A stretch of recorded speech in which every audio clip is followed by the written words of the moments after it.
We would like to extend a very warm welcome to each one of you at the NICE Global Conclave from the labs of the beautiful Himalayas, where the Nepal Institute for International Cooperation and Engagement is located.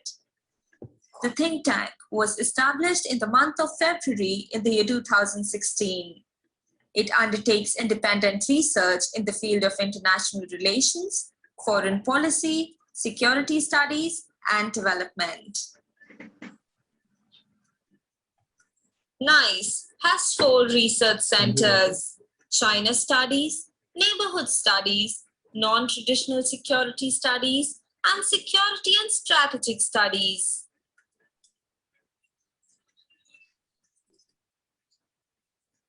The Institute focuses on 8 research topics: climate change and energy, global governance, sustainable development and smart cities, refugee and migration, China's Belt and Road Initiative, border and transboundary water politics, Indo-Pacific affairs, disaster management, and international economy and development.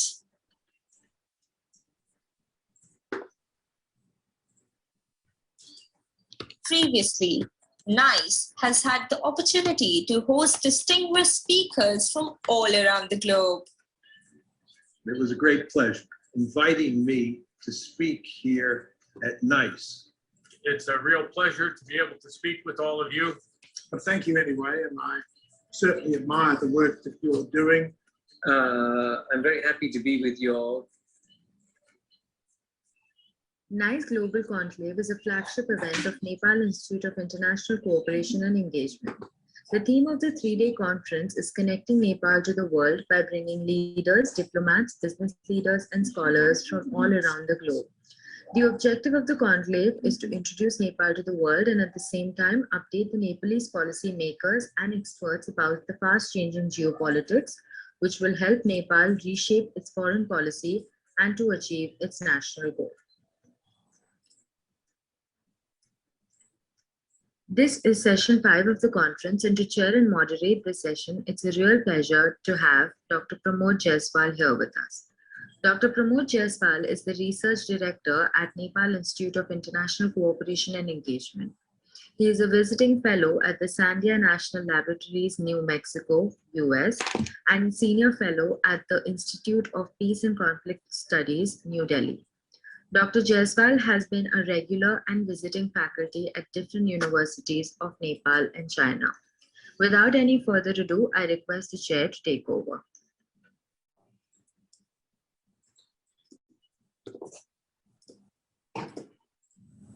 Good morning, good afternoon, and good evening, Excellencies and dear participants. This is the 5th session of NICE Global Conclave, which is called Diplomat's Conclave. At this session, we have invited the ambassadors who are serving at different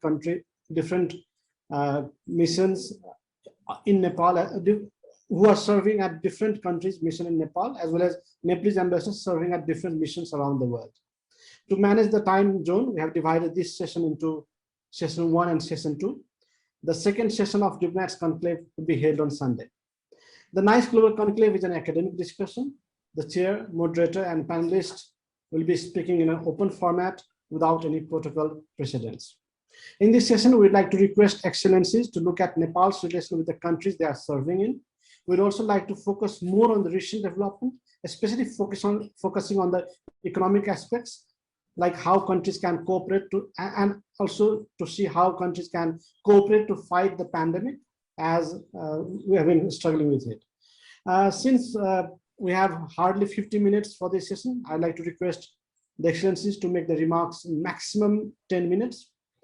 Without much delay, let me invite Ambassador Salahuddin Noman Chowdhury, Ambassador of the People's Republic of Bangladesh to Nepal. Over to you, Excellency. Thank you. Thank you, Mr. Pramod Jaiswal.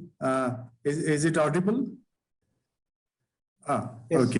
Okay, thank you, Mr. Moderator, for giving me this opportunity. It's a great pleasure for me to speak at this conclave which you have arranged and which gives us an opportunity to discuss more about the bilateral relations in this pandemic period when we do not have much opportunities to discuss. I will go straight into the topic.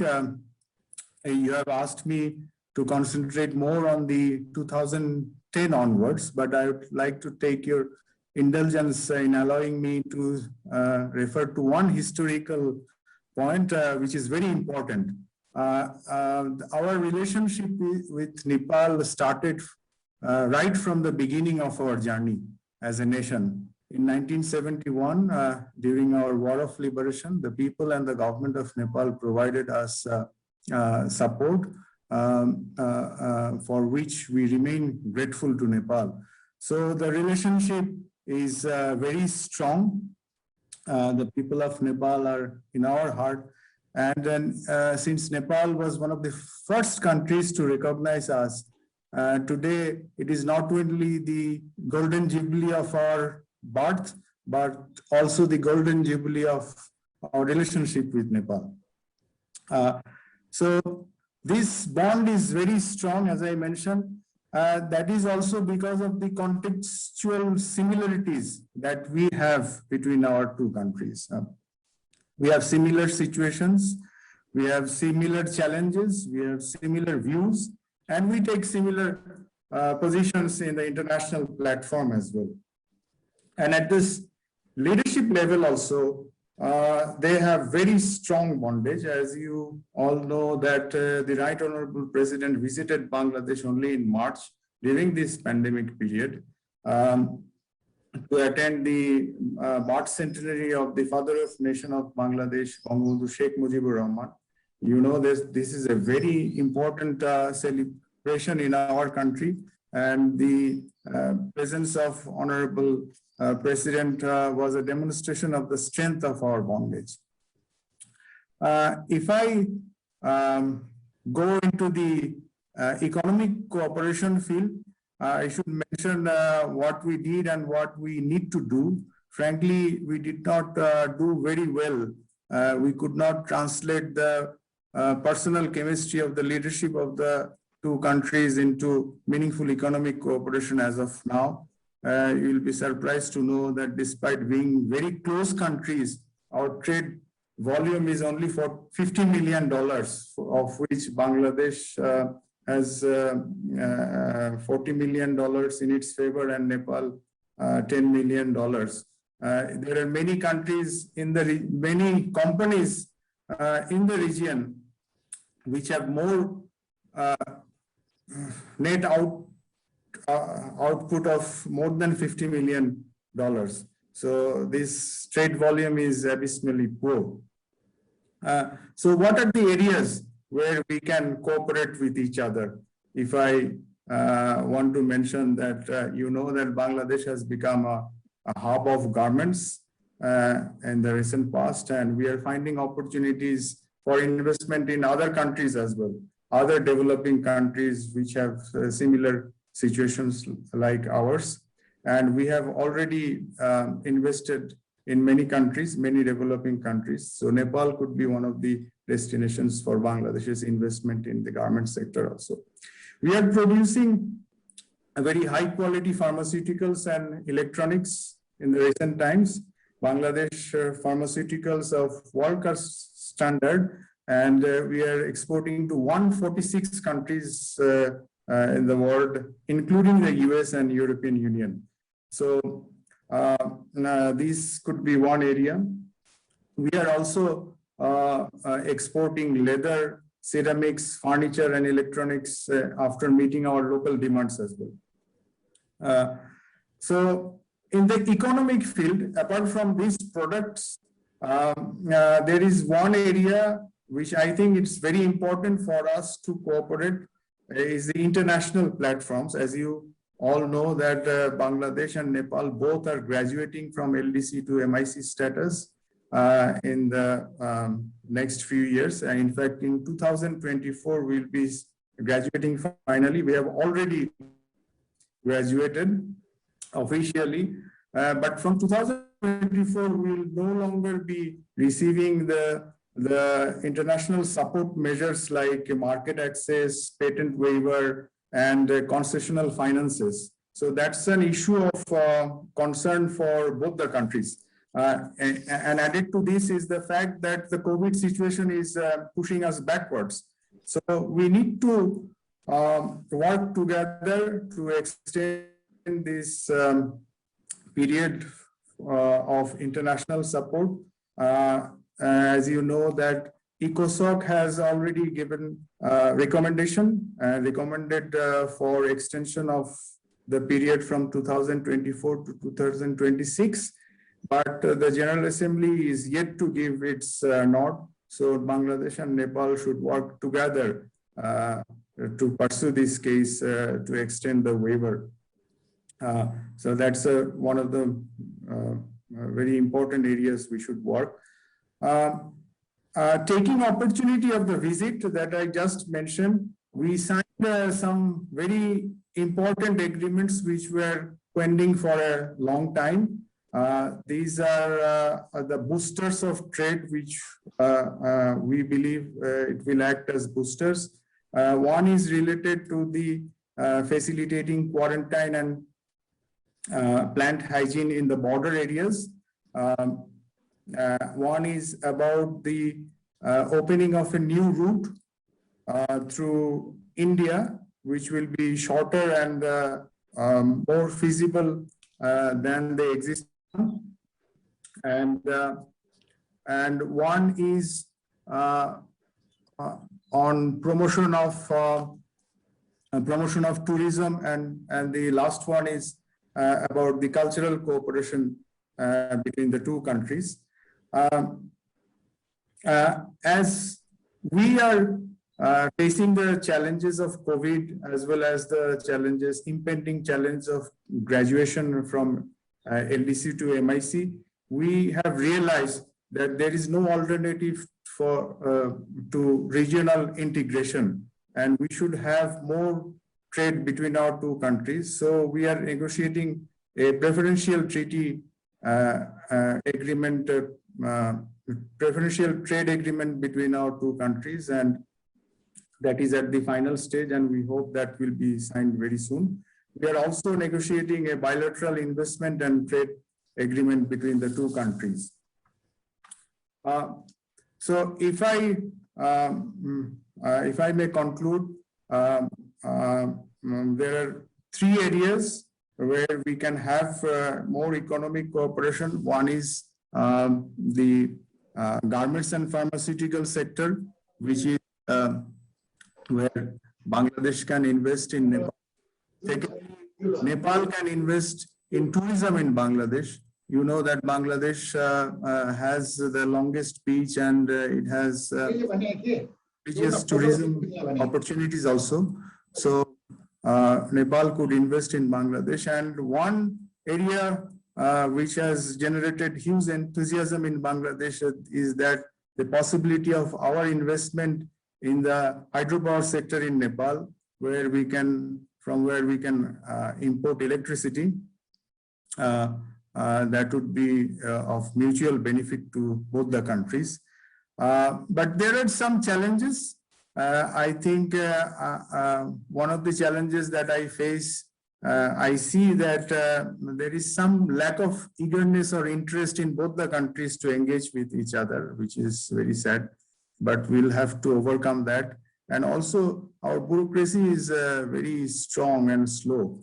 So in spite of that, I hope that our relationship will strengthen. Lastly, as you mentioned, you wanted to know about the cooperation in during the pandemic period. You know that Bangladesh is a producer of pharmaceuticals, and we have tried to extend whatever possible to support Nepal, and we have sent 2 consignments of life-saving drugs, including remdesivir and some essential healthcare items to the Nepalese government. And the Bangladesh Army has also sent a consignment of life-saving drugs to its Nepalese counterpart. And I think that we will have more cooperation in this field in the days to come. I think I have exhausted my time. Thank you very much for giving me this opportunity, and I look forward to seeing you later. Thank you, Ambassador Salahuddin Noman Chowdhury, for your remarks. May I now invite Ambassador Ganesh Prasad Dhakal, Nepalese Ambassador to the Kingdom of Thailand, for his remarks. Ambassador Dhakal, over to you, sir.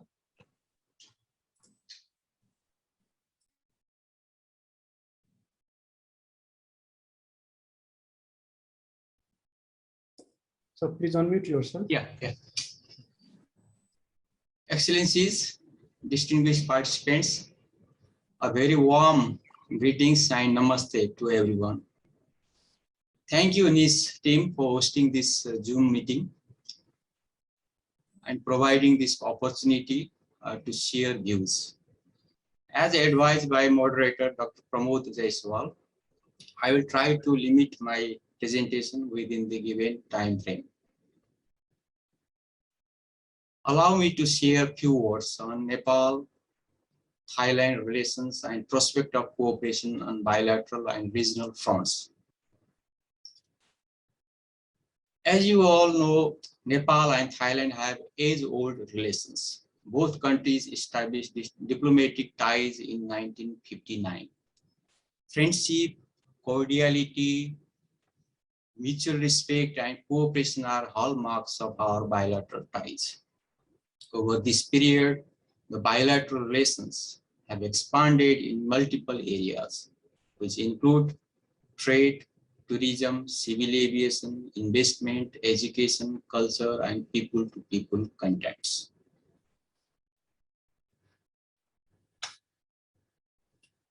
Besides, the two countries have been cooperating to each other in many international and regional forums on issues of common concerns.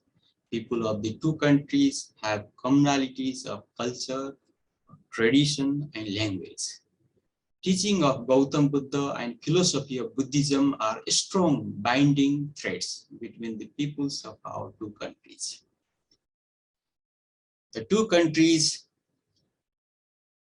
were enjoying increased level of people-to-people contacts before COVID-19 pandemic. There are some areas where bilateral cooperation are feasible. Both countries have great potentiality of cooperating in culture and religious tourism, investment and technology transfer, trade and civil aviation. Let me elaborate briefly on these areas.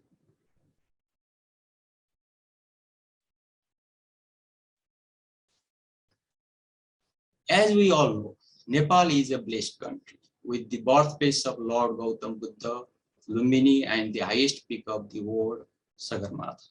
Nepal's natural and cultural diversity, friendly and hospitable people, diversity in adventure tourism, and geographic proximity are major attractions for Thai tourists.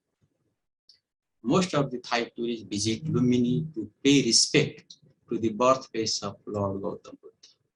Young Thai tourists prefer adventure tourism, which includes trekking and mountaineering. Likewise, Thailand's stunning sea beaches, spectacular marine ecosystem, friendly and hospitable people, rich culture, tradition, popular shopping centers, and excellent medical services are major attractions for Nepali tourists.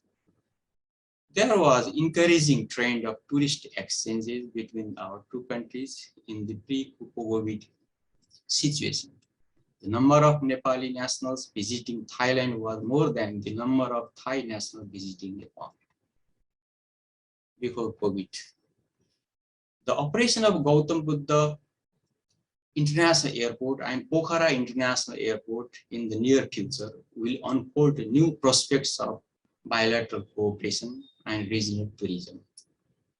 Therefore, travel tour operators and entrepreneurs of the two countries could cooperate and collaborate in reaping the tremendous opportunity available in this field. The second area where our bilateral engagement is feasible is investment and technology transfer. Thai investors will find Nepal a preferred destination for doing business due to many reasons. Nepal's friendly legal system, wide scope of FDI, introduction of one-stop center, comparatively low wages, guarantee of repatriation of return, growing domestic demand, geographic proximity, and cultural similarity are some of the plus factors for Thai investors. Thai investors may find hospitality industry, hops and herbal processing, manufacturing, agriculture, education, and health as their interest in Nepal. We are pleased to share that there are already some Thai investment in hospitality sector of Nepal. Dusit International of Thailand has invested in hotel and resort sector. Similarly, Thailand uses advanced technology in agriculture sector. Nepal would like to benefit from this technology.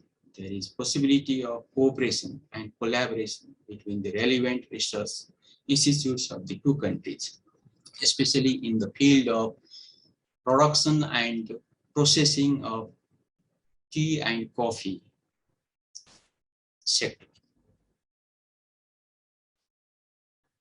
The third area where bilateral engagement is possible is trade. Nepal has a very huge trade deficit with Thailand. For many years, Nepal's export is minimal in comparison to import from Thailand. However, there are some items, Nepali exportable items like tea, coffee, woolen carpets, and pashmina, which could secure good market in Thailand, and in that line, the embassy is promoting in the same vein. The fourth area where two countries could cooperate is civil aviation. Before COVID-19 pandemic situation, Nepal Airlines, Thai International Airways, and Thai Line Air used to operate their daily flights between Kathmandu and Bangkok. We believe that these airlines will resume their flights after the COVID situation improves. As the construction work of Gautam Buddha International Airport and Pokhara International Airport are nearing to completion, these airports will soon come into operation. We welcome international airlines of Thailand for their operation of flights and benefit from these new sectors. We believe that there will be new airlines operating their flight to these sectors in the coming days, especially after COVID pandemic improves. The other areas where our two countries could cooperate is through the regional mechanism. Nepal and Thailand are members of BIMSTEC regional body. Both the countries are committed to working with all members of BIMSTEC towards realizing its goals and objectives. BIMSTEC connects South Asia and Southeast Asia regions. The members of BIMSTEC have abundance of natural resources, rich culture, age-old civilization, over 1.5 billion population, and a collective GDP of more than 3 trillion USD. BIMSTEC has identified 7 core areas of cooperation in the region, which includes agriculture and food security, connectivity, climate change, people-to-people contact, science and technology, security and energy, and trade and investment. All these areas have huge potentiality of regional cooperation. BIMSTEC members have signed more than a half dozen agreements and conventions, including MOU on BIMSTEC grid interconnection. The MOU on grid interconnection was a significant document signed during the 4th BIMSTEC summit held in Kathmandu in 2018. It provides a broad framework for the member countries to cooperate towards the implementation of grid interconnection for the trade in electricity in the region. This is a remarkable MOU signed during that time. As COVID-19 pandemic has adversely affected our economies, especially the tourism sector, The commitment expressed in the 4th BIMSTEC Summit for Development and Promotion of Tourism in the region needs priority now. In this context, the operationalization of Gautam Buddha International Airport and Pokhara International Airport will add new avenues of tourism promotion in this region.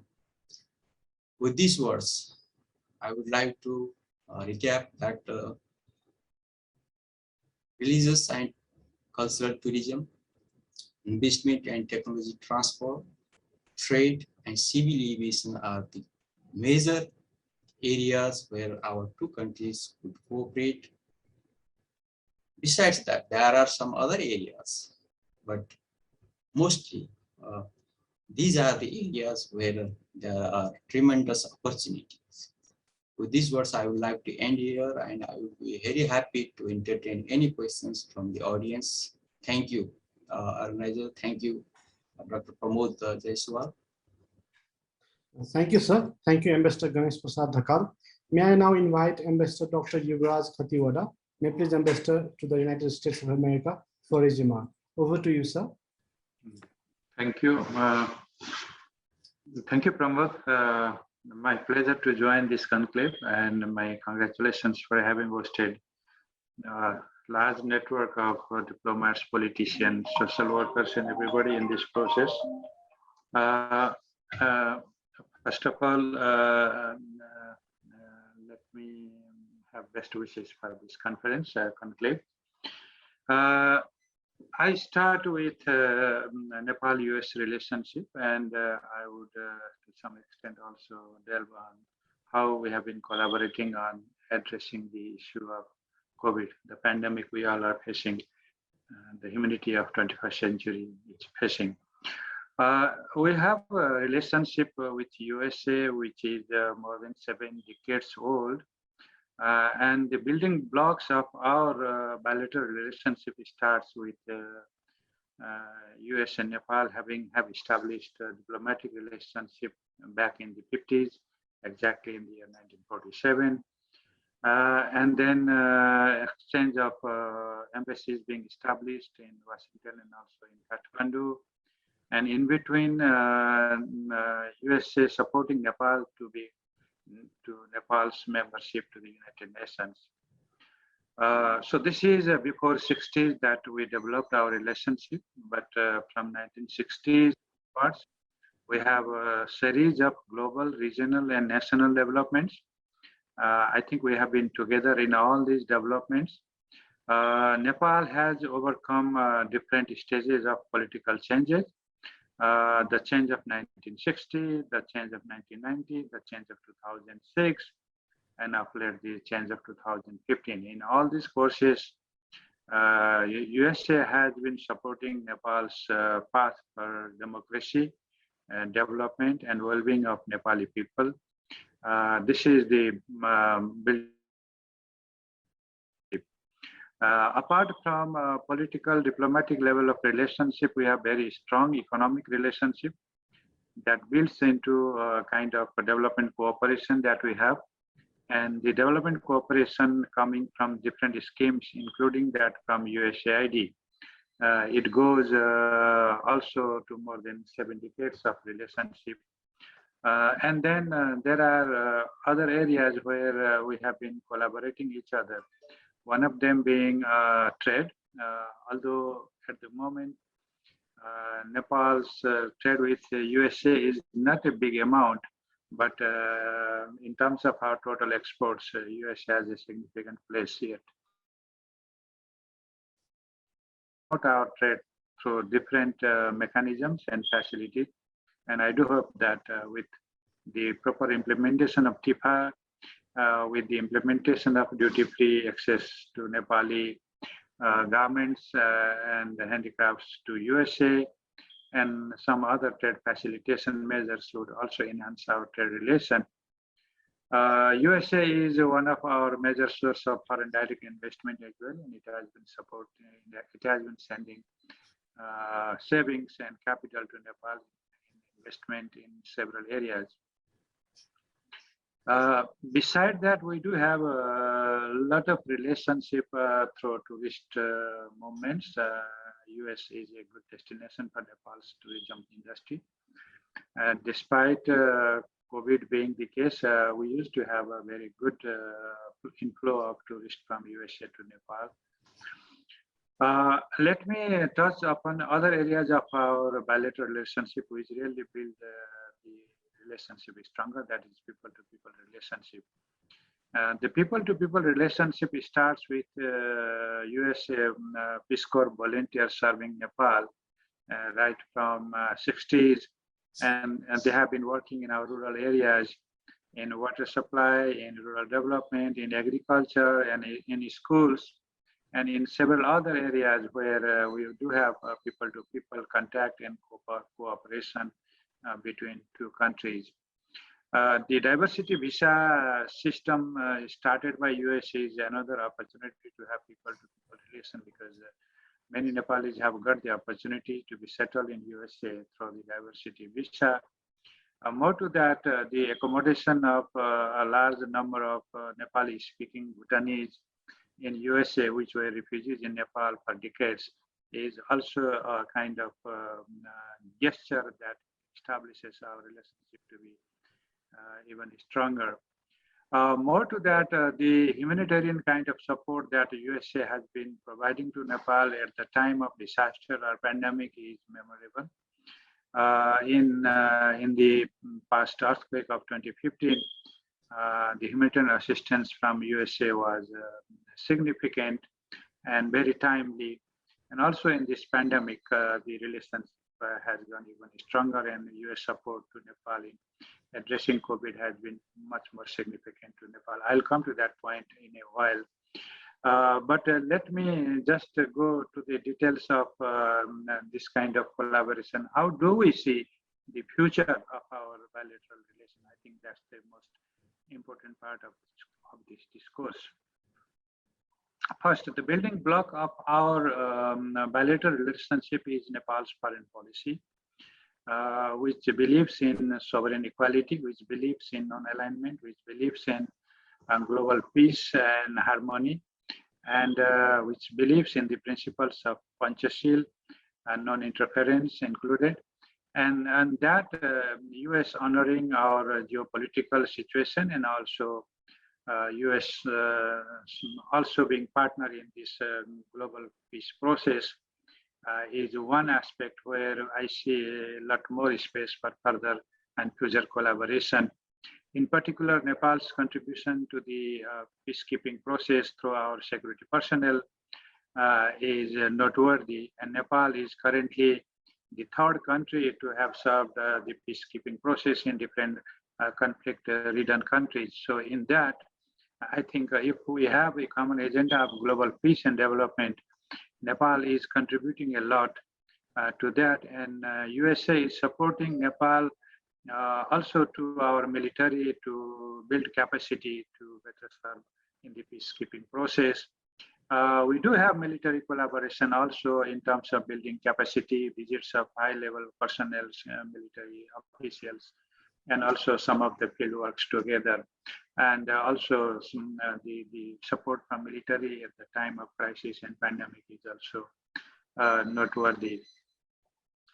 Going further to that, I think we need to have some more work on deepening our economic collaboration.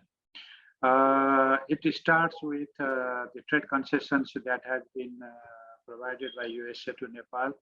We have been looking for the renewal of GSP, General System of Preference in Trade, which would enhance Nepal's exports to USA. We are hopeful of getting into that process after its termination in October this year, but we are hoping for the renewal of it. We are also hoping for advancement in TIFA, Trade and Investment Framework Agreement. That's one area. We are also working on how we can see private investment opportunities to Nepal being more attractive. That might include the agenda of avoidance of double taxation. More to that, I think Nepal is looking for more collaboration with US in terms of tourism promotion. And mountaineering is one good destination at Nepal, and then USA being one of the source countries for mountaineering. We are also thinking to host the Sagarmatha Sambad, the Mount Everest Conclave, which would attract many people from all over the world, and US is very keen to work with Nepal on this Sagarmatha Sambad, the dialogue on Mount Everest, which focuses on the issue of climate change and how climate change is affecting the globe, and in a larger extent, how that is affecting the mountain ecosystem, and the melting of the glacier lakes, melting of the peaks, and then rising sea level, and also creating stress and problem in the island countries. And for that, we want to have collaboration between the mountain countries and also the island countries, the ocean countries, and in which USA has shown a lot of interest. And US letter entry into climate dialogue, I think this is a welcome step also to work together in climate matters. In pandemic, of course, there are some of the supports coming in through the government channel and also through the NGO channel and also from the community organization channel. 4 consignments of USAID supported material supply, health supplies have reached Nepal, which has been helpful to the health workers and also to save people from the pandemic. There are some initiatives going on the vaccines supply. As we know, the Biden administration has announced 80 million doses of vaccine, and 25 million doses was announced earlier. Another 55 million doses is announced on June 21st. Of those announcements, Asia Pacific countries are altogether getting 23 million doses. Among Asia Pacific countries, and Nepal is looking forward to get a fair share of the doses, also because Nepal is one of the most vulnerable countries to this pandemic. The income level being low, open market procurement may not always be supported by the economic rationality, and then the vulnerability in South Asia, including that in India, which calls that we need to address the pandemic in a gamut in South Asia. And that also calls for more support to Nepal in vaccination. USA is sensible to that point, and hopefully we'll be getting more vaccines from USA. And although most of it coming from COVAX, and I hope COVAX modality will be able to serve some of the Nepal's requirement on vaccination. There are also supports coming to Nepal through USAID in health infrastructure, and I appreciate USAID's support for the medium and long-term health infrastructure, which would be able to address similar kind of pandemic in coming years as well. So with this, I think the political economic relationship and US understanding our non-aligned foreign policy and also being sensitive to our geopolitical sensitivity and then extending its arms to economic development and having people-to-people relationship is a building block to our relationship, and that is manifested in the Millennium Challenge Corporation support to Nepal, which is one of the landmark support to Nepal, one of the highest bilateral support to Nepal. And if the Parliament of Nepal ratifies the compact, perhaps it would be one of the largest bilateral cooperation that Nepal has been getting so far. So we are very closely looking into the progress on MCC, and with that, we'll be able to have our major bottleneck in transmission lines addressed, and that would also enable us to export power if we have excess in supply. So with this, I think in future, addressing COVID and then rebuilding our bilateral relationship and then purging collaboration in multilateral fora like in the World Bank, in WTO, or in World Health Organization, or similar other forum may be a good point to build our relationship further. So I see a kind of strong bilateral cooperation going forward in coming days. Pramodji, let me just stop here, and if there are any questions, I would be happy to respond. Thank you. Thank you very much. Thank you, sir. Thank you, Ambassador Dr. Yuba Khatiwada, Nepalese Ambassador to the United States of America. May I now invite Ambassador Nilamber Acharya, Nepalese Ambassador to India, for his remarks. Over to you, sir. Thank you, Pramod Jaiswalji, Excellencies, esteemed scholars, distinguished participants, dear friends. Namaskar.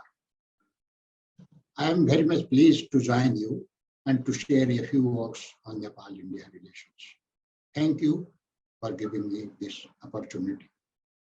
Nepal and India are closest neighbors, and peoples of our countries have been interacting from time immemorial.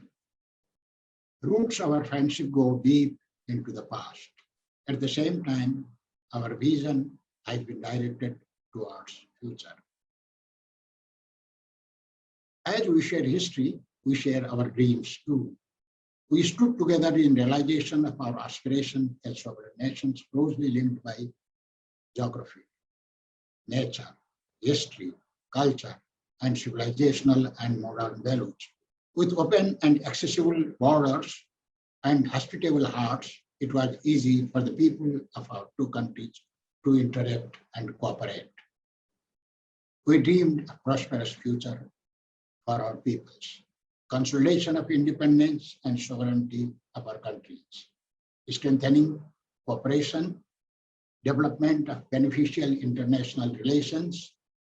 Sometimes traditional mindsets clashed with our dreams and created problems which had to be overcome.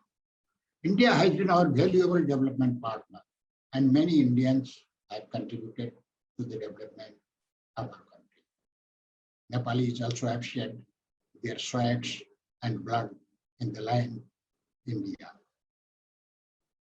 Roads and railways, hospitals and colleges, hydroelectric projects and transmission lines, cross-border petroleum pipes and integrated checkposts stand as modern monuments of our cooperation. As historical monuments and sacred shrines are places of worship for both of our peoples. Nepalese remember the first visit of Prime Minister Modi to Nepal in 2014 after the gap of 17 years of any Indian Prime Minister's visit. Soon other visits followed. From Nepal's side, also prime ministerial visits took place. These were very healthy development and need to be revived. It is difficult to fully define our relationship. No definition will be able to encompass all the vastness and depth of our relations. In this vastness of good relations, there were and still are some areas of discord, unresolved problems, and outstanding issues. Broadly speaking, there are two categories. First, problems as legacy of the past, and second, problems emerged in the process of development of cooperation. Two major issues from the legacy of the past are remaining boundary questions and provisions of Treaty of 1950. There is no discord on most of the boundary between our two countries. However, Kalapani area, including Lip Lake and Dimpiadura of Nepal, is among the outstanding border issues, which have to be resolved through dialogue. Likewise, report of the Eminent Persons Group, which includes recommendations of 1950 treaty, has yet to be received by Indian government. When there arise difficulties, there should be additional dialogue on the difficult issues in order not to leave them to fester. It is hoped that meaningful dialogues will be held and the issues will be tackled sooner than later. Our relations and cooperation are very strong and have been moving forward. Flow of goods was not interrupted even during pandemic lockdowns. We are grateful to Indian government for the gift of 1 million doses of Covishield vaccine. We also received 1 million doses out of 2 million that we did purchase from Serum Institute of India, and we are able to vaccinate senior citizens of Nepal. The senior citizens who got the first dose need second dose to be vaccinated during this month itself. We have been requesting Indian government to allow the Serum Institute to supply vaccines to Nepal, as it did help us with the supply of liquid oxygen and other COVID-related materials, though these items were in scarcity in India itself. Our trade links have long history. Even supplies of goods from Nepal to Magadha of India. India is the largest trading partner of Nepal. Nepal has been a niche market for Indian goods. Nepal's 2/3 of foreign trade is with India. And it is India's one of the top 10 largest export destinations. However, Nepal's import-export ratio with India is 15:1. Nepal's import from India is 50 times greater than we export to India. This means there is a huge and unsustainable trade deficit. And this should be addressed by increasing Indian investment in Nepal's industrial sector, increasing possibilities of our export to Nepal, as well as we have to address problems promptly when they arise: restrictions, quotas, transit difficulty, energy trade problems, benefit sharing of water resources, and so on. Our cooperation has been mutually beneficial. It has inexhaustible potential. We are no rivals, no competitors. We are partners and friends, geographically and culturally bound together. We share many things together: human values, political values, spiritual values. We have also common heritage, and we have tremendous goodwill towards each other between our two peoples. We have to nurture it and build on it. I will not take much time. Before concluding, I would like to thank and congratulate the NIICE for organizing such an impressive conclave and wish it every success. Thank you and namaskar.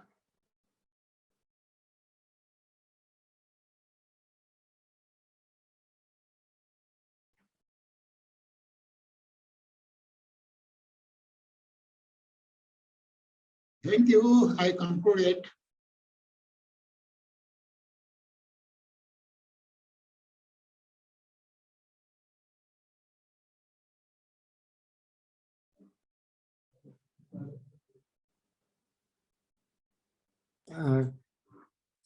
Thank you, sir.